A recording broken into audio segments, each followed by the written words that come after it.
Om Shanti, which means I am peace. So it's a greeting of peace to all my brothers and sisters, and thank you for your warm introduction. And it's a privilege to be here with you, Sarah. And yes, I think everybody can relate to the subject of overthinking. Why? Because there are so many distractions that didn't exist 20 years ago. Just within the last 20 years or even 10 years, more and more distractions have come into our lives. And I was just reading somewhere that normally, even until 2004, if you were looking at a screen and it was for maybe a minute or so, nowadays you don't even look at a screen for a minute. You look at it in terms of seconds and you move on to the next page. And so our minds have become so scattered that it's very difficult to experience what peace is. And yet on the other side we say we really want peace, but we don't realize that peace is something that we can cultivate within ourselves. And so we complain about stress, we complain about the negativity of the atmosphere and so many other things that are going on. But the main thing that we've forgotten is that we actually have the capacity and the ability to be the masters of our own mind. We never thought about that. We blame circumstances outside and all the things that are happening across in the world. And yes, there's a lot of things going on that are not so good, things that we wish could be better, things that are happening both in terms of the wars. Could we have ever imagined that there could be a time in which there were so many wars happening almost on our doorstep? 3 years ago, 5 years ago, we couldn't have imagined it. And yet, every year, it feels as if there's a new flashpoint. One hasn't finished, and another one begins. And so, yes, I can understand absolutely the situation for most people, where the mind is racing and racing. And what humans have done is, yes, we've created the situation of war, but we've also created the situation of the collapse of the environment. We're beginning to see the results of that today, but even until recently, and even maybe today, there are people who still deny the impact of human activity on the climate. They'll say, climate is something out there. Yes, it is, but our thoughts are impacting what's out there. And so to be able to know that even though everything seems to be in chaos outside, we have the capacity to be able to turn inwards and understand what's going on in our own mind and understand where these thoughts are coming from and to make a choice.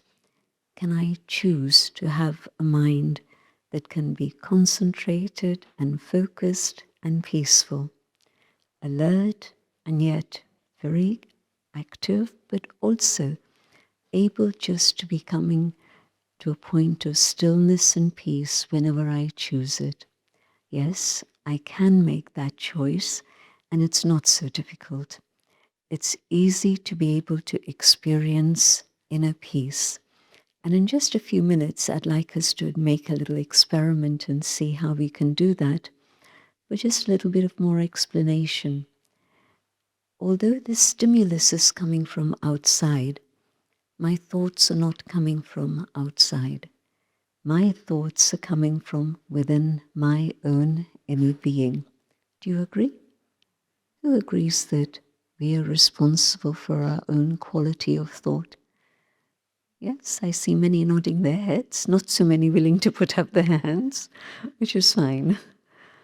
But yes, it's a truth that if I choose, I, the inner being, can understand what's going on in my own inner world and take my mind back to an inner state of peace. and be able to hold it and make it more and more powerful so that it's there for me to draw upon any moment that I choose. How do I do this? By understanding there are two separate energies at work, and both are me, both are part of who I am. And so one, the physical form, and that's visible, and that's what usually takes over our consciousness. My physical gender, the color of my skin, nationality, religion. How often is it that you judge a person by the clothes that they wear? Sometimes? Most times? Most times, I reckon. We have certain images and then we slot people into those different boxes that we have within our images. I see a young boy and I see him a little bit unkempt, clothes that are not so nice, and there's immediately a whole story that appears in my mind about what this little human being is all about. Hasn't said anything, hasn't done anything, but just the appearance triggers off all sorts of thoughts. But that's totally untrue. Maybe there's a good reason why he's in the condition that he is in terms of external appearance. But what's happening in that human being inside that little body? I was reading a story as we were traveling up to Manchester, and that's why I'm thinking about the 7-year-old boy who was in fact a genius, a piano genius, but nobody could recognize it just from the appearance. And then when he started to play the piano, the audience was absolutely stunned. They couldn't believe it. And the image that had come in their minds was total illusion, totally false. But this happens all the time, not just with one or few individuals. It's as if we have that habit. It's behavior that's been instilled in us that we judge just simply by appearance. And so in that state where it's only the external that is stimulating my thinking, or the whole of the external world is in a state of chaos, a state of uncertainty, and so what is it going to trigger? It's going to trigger all of these things in my mind. But when I realize that there's actually something else that is more powerful than the external identity, and what is more powerful is the inner being. And when I begin to think about myself, again, how do I see myself? Do I just see myself as this external persona that fits in various boxes? Probably I do, which is why I see others in the same way also. Can I turn it around and start seeing myself as that which is not visible to the eyes, but yet is totally visible and becomes apparent as soon as I start speaking and behaving? And from that, there's an adjustment that takes place, and we begin to see a person differently. But do I do that for myself also? Knowing that this is a very superficial identity, but the inner being that I am is the being which is the reality. The being of my thoughts, my feelings. There's a whole world inside of me. And I'm pointing here to the center of the forehead because in my own experience of meditation, but also in the things that I've studied, it's very clear that that living conscious energy that I truly am is what we would call the soul. And the soul lives here in the center of the forehead. And from here, it manages to control everything through the mechanism of the brain. It's not the brain that controls, it's the soul that controls through the brain. When I come back to this awareness of soul, I realize that I have within my inner being the capacity not only to create thoughts, and when I forget I'm a soul, then I lose the ability to manage my own mind. And then it's constantly external influences that are managing me instead of me managing myself. Have you ever had that feeling that I've lost control? And I'm not talking about external control of my children or my colleagues at work or situations, but the feeling that things are out of my hands and it feels as if it's a puppet moving according to circumstances and maybe even sometimes the wishes of other people rather than my own conscious, conscient understanding and behavior. And so part of the story of overthinking is where we've lost control. But it's easy to regain control just with this very simple little exercise of going on that inner journey and coming to the awareness of the being that I truly am. And in that awareness of the inner being, I realize that I have a choice of what to do with my mind. Do I want to have thoughts?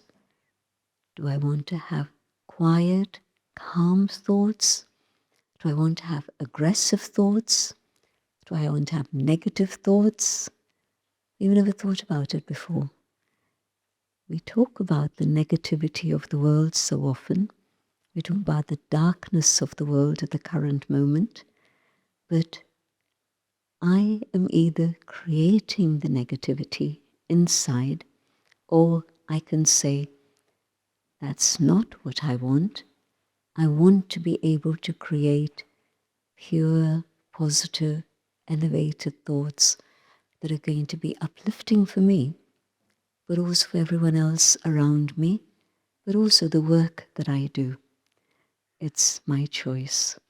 And so tonight is a night in which I hope you will leave with that sense of self-mastery, that not only am I in charge of my thoughts, I'm in charge also of my feelings. Again, it feels we're living in a world where our feelings are being messed around with, as if somebody else is scrambling our feelings and we're not able to feel that state of joy or love or happiness that we would like to have. But it's time to take control back into our own lives. And overthinking is one aspect, but it's connected with all the other experiences we have, where I want peace and I'm chasing peace. I'm spending a lot of money going on expensive holidays. Did it bring me peace? Or did it bring me greater anxiety? I was reading the other day that bosses of travel companies are telling people, arrive before your flight departure 3 hours earlier. Now, just that one statement sets off a whole train of thoughts. What's going on? Are they going to cancel my flight? Where will I be? Will I be stranded? Many, many things. And what happens to my feelings? When my thoughts are negative, the pattern that they've created is creating a feeling which is one not of joy and peace, but the opposite. And so, knowing that I am the creator of my thoughts, I am the creator of my feelings, and I can choose which direction to go in, up or down. Let's try a little experiment for just a few minutes, and you'll see perhaps what I'm talking about. But if you don't, that's also okay. If it's your first experiment at doing something like this, I can understand totally that it's not so easy, but just experimenting with this for a few moments, a few times, and you'll begin to see that yes, it's possible to come to that inner state of calm in which truly you are the master of your mind. I'm going to speak my own thoughts and invite you to follow these ideas. Just sit comfortably, and the best way is both feet on the ground, and that lets the body be balanced a bit better. Experiment with keeping your eyes open and just maybe letting your eyes rest on the beauty of this arrangement you see in front of you. And if it's difficult, it's okay. You can gently let your eyes close. But it's the end of the day, it's nearly the end of the week, and closing your eyes may lead you a very, very sweet doze. And that's not what reflection or meditation's about. So try keeping the eyes open, but if it's hard work, that's not the idea, then let the eyes just gently close. But the important thing is what's happening in the mind, and just sharing a few thoughts, and the invitation is to follow those ideas in your mind. I let the body relax, let the shoulders drop, let the muscles in your face relax, and focus on the center of the forehead. I visualize a point of light,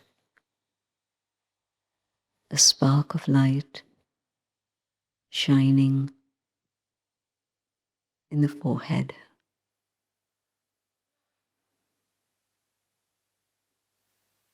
I watch my thoughts, and simply watching my thoughts slows down the speed.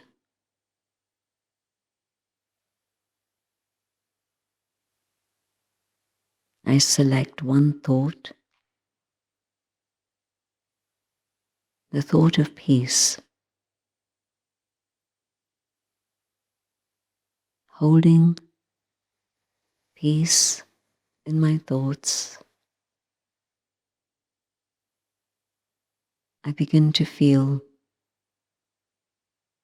the calming effect of this.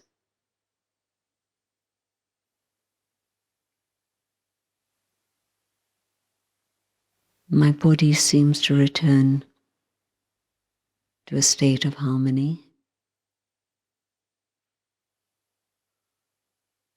and the awareness of peace within creates a space around me which is calm and quiet. I can feel how my thoughts create peace. And these thoughts are not only peaceful for me, but these thoughts extend outwards and create peace for those who are here. And as our thoughts of peace multiply, they go out there, beyond this place, beyond this city, out into the world.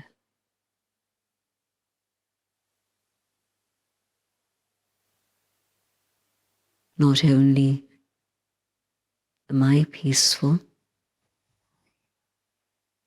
but I can share peace with the others around me, and peace with a global family.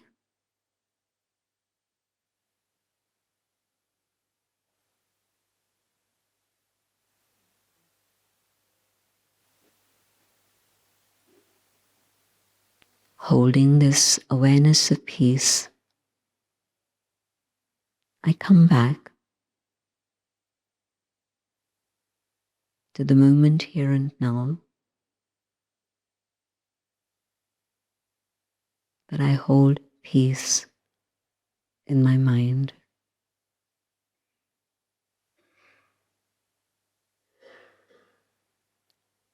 Thank you.